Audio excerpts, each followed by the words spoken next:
Tu sais que toi, actuellement là, tu n'as pas assez d'argent pour commencer à construire la maison. Tu vas pas commencer à investir un peu ailleurs?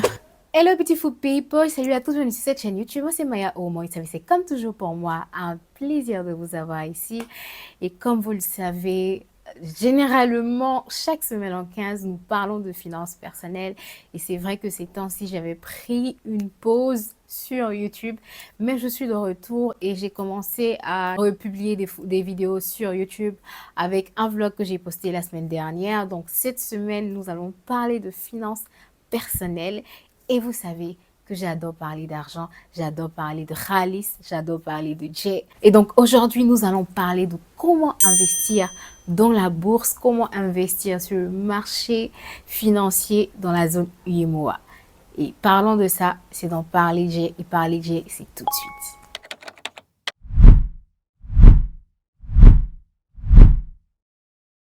Alors les amis, aujourd'hui, comme je vous disais, nous allons essayer de parler d'un sujet qui est un peu technique, mais vraiment les amis, j'ai essayé de tout faire pour que ce sujet-là soit des plus simples possibles parce que franchement, à part beaucoup d'a priori qu'on a sur ce sujet-là, ce n'est vraiment pas sorcier, c'est vraiment pas quelque chose de compliqué.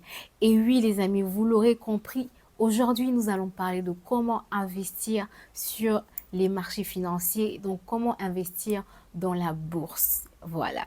Alors, lors d'une vidéo, je vous avais parlé de différents moyens d'investir son argent et je vous avais dit aujourd'hui que c'était possible pour vous d'investir de l'argent grâce au marché financier. Mais je ne suis pas rentrée dans les détails, je n'ai pas expliqué comment est-ce que ça se passe. Et aujourd'hui, j'ai décidé comme ça de prendre le temps et de vraiment détailler comment est-ce que vous pouvez investir votre argent sur le marché financier, même ici au Sénégal, que ce soit en Côte d'Ivoire, que ce soit au Mali, au Burkina, en tout cas dans la zone de l'UEMOA. Comment est-ce que vous qui me regardez là, vous pouvez déjà investir sur le marché financier? Voilà. Donc, nous allons commencer par des définitions, n'est-ce pas? Et je vais commencer d'abord par définir ce que c'est que l'investissement. Comme j'ai pour habitude de dire ici, investir, c'est de pouvoir, on va dire, sacrifier quelque chose aujourd'hui afin de pouvoir récolter un bénéfice, voilà, sur le long terme. Récolter un bénéfice à un moment T, voilà. Sacrifier aujourd'hui et récolter un bénéfice à un moment T. C'est ça, investir. J'ai aussi voulu définir une deuxième notion qui est la bourse ou le marché des valeurs. Voilà. Qu'est-ce que c'est que la bourse? La bourse, c'est une place où les gens ont la possibilité de vendre et d'acheter, comme tous les marchés, voilà, des valeurs mobilières. Les valeurs mobilières, c'est quoi? Ce sont des obligations, ce sont des actions, ce sont des parts de OPCVM. Les OPCVM sont des organismes de placement collectif en valeurs mobilières et c'est vraiment tout ça, en fait, cet endroit où on peut acheter et vendre toutes ces valeurs-là qui s'appelle la bourse. Voilà. Alors, dans la zone de l'UEMOA, dans la zone qui comprend la Côte d'Ivoire, le Burkina, le Mali, le Bénin, le Togo, le Sénégal, la Guinée-Bissau et toute cette zone-là, voilà, on a une bourse des valeurs. Une seule bourse des valeurs pour toute la zone régionale. Et cette bourse des valeurs-là s'appelle la BRVM. Voilà, BRVM qui signifie la bourse régionale des valeurs mobilières.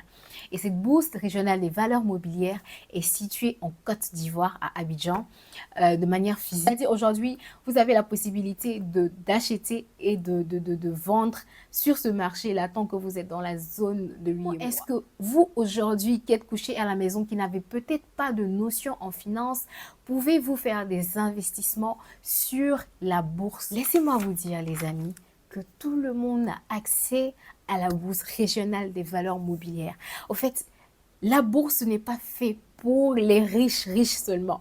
La bourse est faite pour les gens comme vous et moi. Sauf erreur de ma part, avec déjà 50 000 francs, vous pouvez ouvrir un compte titre. C'est-à-dire, avec déjà 50 000 francs, vous pouvez commencer à être actif sur le marché financier. C'est pour dire que tout le monde a véritablement l'opportunité de rentrer sur ce marché-là, voilà. Et donc, comment est-ce que ça se passe? La première des choses, c'est d'abord de prendre contact avec une SGI ou de prendre contact avec une société de gestion d'OPCVM et d'autres middlemen au fait sur le marché. Moi, je vais parler simplement des SGI, sociétés d'intermédiation et les sociétés de gestion d'OPCVM. Vous allez simplement sur le site de la BRVM, la Bourse régionale des valeurs mobilières. Vous allez voir la liste de toutes les SGI qui sont agréées dans la zone de l'UEMOA afin que vous puissiez au fait commencer à vraiment travailler sur ce marché. Voilà. Et vous vous rapprochez d'une SGI, une société d'intermédiation sur le marché financier, ou vous vous rapprochez d'une société de gestion de OPCVM. Voilà. Et pour les sociétés de gestion de OPCVM, comment ça se passe? Les OPCVM, c'est quoi? Les OPCVM, ce sont des paniers dans lesquels vous pouvez retrouver des obligations, des actions. Les actions, c'est quoi? Les actions, ce sont les titres de propriété d'une entreprise. C'est-à-dire aujourd'hui, les grandes entreprises, au fait, mettent ce code sur le marché et elles ouvrent au fait leur capital, c'est-à-dire elles ouvrent la propriété, si je peux dire ainsi, de l'entreprise. Donc vous avez l'opportunité d'être copropriétaire d'une entreprise. Les obligations, c'est plutôt des titres de créance, c'est-à-dire ce sont des documents sur lesquels les propriétaires de ces entreprises ou de ces entités reconnaissent que vous leur avez prêté de l'argent et sont prêtes aujourd'hui à vous rembourser cet argent à un instant T, moyennant des commissions qu'on appelle coupons. Vous voyez. Donc, ça aussi, c'est des obligations. Et vous avez la chance, au fait, si vous optez pour les OPCVM, d'avoir des paniers où il y a tous ces titres-là, tous ces éléments qui sont ensemble et qui permettent aussi de vraiment mitiger le risque. Et donc, vous avez la possibilité de vous rapprocher de ces structures-là et acheter des parts de ces OPCVM. Ces OPCVM-là sont des titres hybrides, voilà, si je peux dire ainsi. C'est-à-dire, il y a des parts actions, des parts obligations, bons du trésor. Au fait, il y a tout dedans en même temps. Je vais essayer vraiment de m'apaisantir aujourd'hui sur les SGI parce que je pense que quand je parle d'investissement en bourse, je veux vraiment parler des SGI.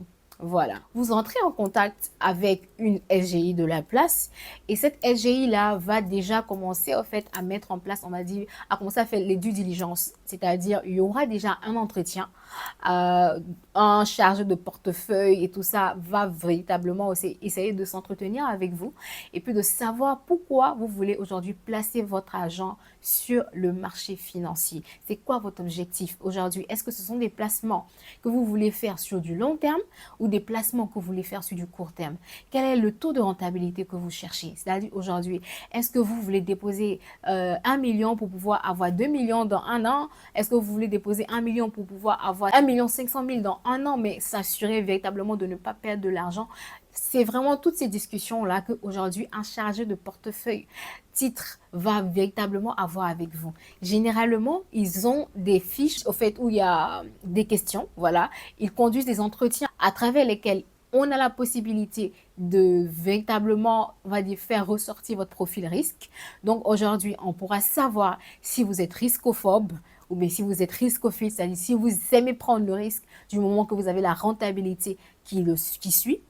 Votre chargé de portefeuille prendra le temps de véritablement vous examiner et savoir ce que vous voulez faire. Il y aura une documentation qui vous sera demandée, c'est-à-dire peut-être un document qui montre votre lieu de résidence, une photo, la copie de votre pièce d'identité. Véritablement, c'est, on va dire, les documents basiques qui vous sont demandés lors d'une ouverture de compte classique. Voilà. Donc là, maintenant, pour l'ouverture de compte titre, ils vont vous demander aussi ces mêmes documents-là.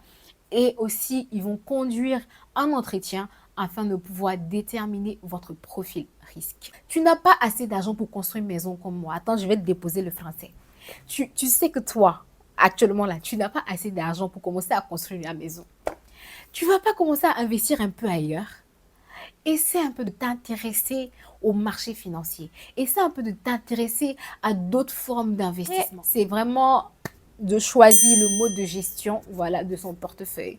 C'est-à-dire aujourd'hui, quand vous ouvrez un compte titre, il y a des comptes titres qui sont gérés de manière libre ou il y a des comptes titres qui sont gérés où vous devez au fait intervenir. Et pour les comptes où la gestion est libre, là, vous permettez à votre gestionnaire de faire des placements pour vous, vous permettez à votre gestionnaire de prendre des positions pour vous. Mais je pense que c'est à partir d'un certain montant. Quand vous serez, au fait, à la période d'ouverture de ce compte titre-là, vous devez aussi discuter avec le gestionnaire. Le prochain point, c'est connaître les règles de base. Voilà.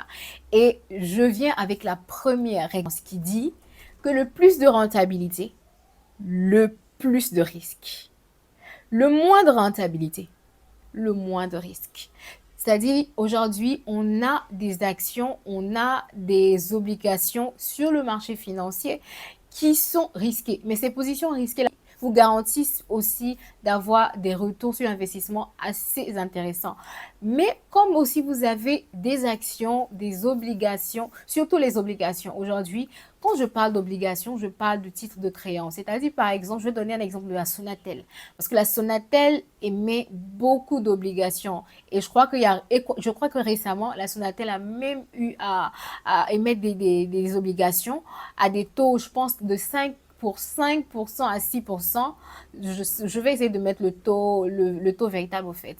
Mais c'était de 5 à 6%. C'est pour vous dire que quoi? Aujourd'hui, la Sonatel vous garantit de vous rembourser. C'est un crédit que vous faites à Sonatel. C'est-à-dire aujourd'hui, Sonatel a besoin d'argent. La Sonatel vient sur le marché de tout lui et moi. Et la Sonatel dit, ah, prêtez-moi de l'argent. Vous dites, ok, moi je te prête telle partie. Et la Sonatel vous dit, ok, à telle période, c'est-à-dire dans 3 ans, dans 5 ans, je te remets l'argent que tu m'as prêté, mais aussi, tu auras tel intérêt. C'est-à-dire que jusqu'à ce que les 5 ans arrivent, la Sonatel va vous payer des intérêts sur cet argent et va vous rembourser le principal, c'est-à-dire l'argent que vous lui avez donné à la fin de la période. Donc, c'est véritablement intéressant. Et c'est vraiment, vraiment de connaître ces bases-là. Et pour pouvoir connaître les bases du marché, vous aurez à vous rapprocher de votre gestionnaire de portefeuille. Vous aurez aussi à vraiment vous cultiver sur, on va dire, les aspects qui sont vraiment intéressants, comment prendre des positions et tout ça. Et il y a vraiment beaucoup de canaux par lesquels vous pouvez apprendre ça. Il y a un journal qui s'appelle Financial Afrique qui parle au fait de tout ce qui se passe au fait en termes d'économie. Il y a beaucoup, je crois qu'il y a Sika Finance, il y a beaucoup d'informations qui sont sur Internet et sur lesquelles au fait vous pouvez vous informer. Et la maison que tu veux construire, les investissements que tu veux faire là. Imagine, tu mets l'argent là à côté et cet argent se fructifie, voilà, jusqu'à une certaine période. Tu auras tous les sous que tu veux, en fait, pour pouvoir construire après. Et donc, je pense que c'est intéressant et que les jeunes devraient de plus en plus s'intéresser à cette forme d'investissement-là qui est l'investissement financier, l'investissement sur les marchés financiers. Et un point sur lequel j'aimerais intervenir, c'est de ne pas investir l'argent dont vous avez besoin tout de suite en bourse. C'est-à-dire, si vous voulez investir, investissez une partie de votre épargne. Cette partie-là dont vous n'aurez pas besoin. Parce que généralement, comme je vous dis, au fait, les taux de rentabilité, c'est vrai que par rapport aux banques classiques, c'est des taux qui sont vraiment intéressants, mais ce n'est pas des taux extraordinaires. Au fait, aujourd'hui, la rentabilité que vous aurez sur ces marchés financiers-là n'est pas une rentabilité, n'est pas la même rentabilité que par exemple si vous ouvrez un business, vous voyez. Mais cet investissement vous garantit au fait sur le long terme d'avoir quelque chose de plus intéressant. C'est pas tout le monde actuellement qui a la brillante idée au fait de faire un business. Si aujourd'hui tu as déjà une idée de business qui est vraiment solide, n'hésite pas, vas-y, fonce dessus. L'investissement entrepreneurial est très louable. Mais quand on n'a pas actuellement d'idée dans quoi investir, c'est déjà bien de commencer sur le marché financier. Alors, le dernier point, la dernière question que peut-être je me suis dit que vous allez me poser, c'est mais aujourd'hui j'investis mon argent sur les marchés financiers. Comment est-ce que je me fais de l'argent? C'est-à-dire comment est-ce que j'ai de la rentabilité à travers cela? C'est-à-dire aujourd'hui quand vous achetez ces actions-là, je vous disais tantôt que les actions, c'est des titres de propriété. Les actions, c'est un certificat qui montre que tu possèdes une petite partie d'une telle entreprise. Voilà. Et donc, à la fin de l'année, quand l'entreprise est en train de faire ses chiffres, le bénéfice net, il est repartagé, n'est-ce pas? Et donc, quand l'entreprise décide de partager le bénéfice avec ses actionnaires, vous bénéficiez de dividendes. C'est-à-dire, les dividendes, c'est quoi? C'est une partie du bénéfice. Donc, vous bénéficiez au fait du profit que l'entreprise a fait à hauteur de l'investissement que vous avez fait dans cette entreprise. Vous voyez? Donc déjà, c'est de l'argent qui se rajoute sur votre compte titre et qui est là, qui est en train de dormir pour vous. Et il y a aussi les plus-values latentes de vos actions. C'est-à-dire aujourd'hui, vous pouvez acheter une action à 1000 francs. Et cette action-là, demain, vaut 2000. Donc, il y a déjà, on va dire, vous avez déjà gagné 1000 francs. Si vous vendez aujourd'hui cette action-là, vous gagnez 1000 francs de plus. Mais veillez aussi à noter que si vous ne vendez pas cette action aujourd'hui qui fait 2000, demain, elle peut passer à 1000 francs ou elle peut même être à 500. Donc, il faut savoir, mais je pense qu'avec l'aide de votre gestionnaire de portefeuille, vous allez savoir quand vendre une action, quand vous devez la garder, afin de pouvoir maximiser votre retour sur investissement, afin de pouvoir maximiser votre profit. Je vais essayer de mettre le lien du site de la BAVM en description, donc n'hésitez pas à aller cliquer dessus. Vous allez pouvoir apprendre davantage. Je vous dis franchement, l'investissement financier, il est ouvert à tout le monde et on n'a pas besoin d'être riche pour faire cela. Tout le monde peut aujourd'hui investir sur la BRVM. Tout le monde peut investir sur les marchés financiers. Alors les amis, j'espère que je n'ai pas été trop longue et trop complexe. Vraiment, j'ai voulu aujourd'hui essayer de désacraliser le marché financier, désacraliser tout ce qu'on appelle investissement en bourse. Quand on entend ça, au fait, on est stressé, on se dit non, ça, c'est pas pour nous. Le marché financier, c'est pour toi, c'est pour moi. Le marché financier, c'est quelque chose qui nous garantit d'avoir une épargne qui est rémunérée à sa juste valeur. Franchement, n'hésitez pas à aller regarder. Alors les amis, c'est tout pour la vidéo. J'espère que vous l'avez aimé. Et si oui, n'oubliez pas de me lâcher un huge thumbs up, c'est-à-dire de liker la vidéo, de la partager. Et n'hésitez pas à me laisser vos questions en barre de commentaires. J'attends ça avec impatience. Parler de finances, c'est quelque chose qui m'anime, c'est quelque chose qui m'intéresse. Et j'espère que ça vous intéresse aussi. Donc nous allons nous revoir la prochaine fois, n'est-ce pas? D'ici là, portez-vous bien. Bye bye. Take care.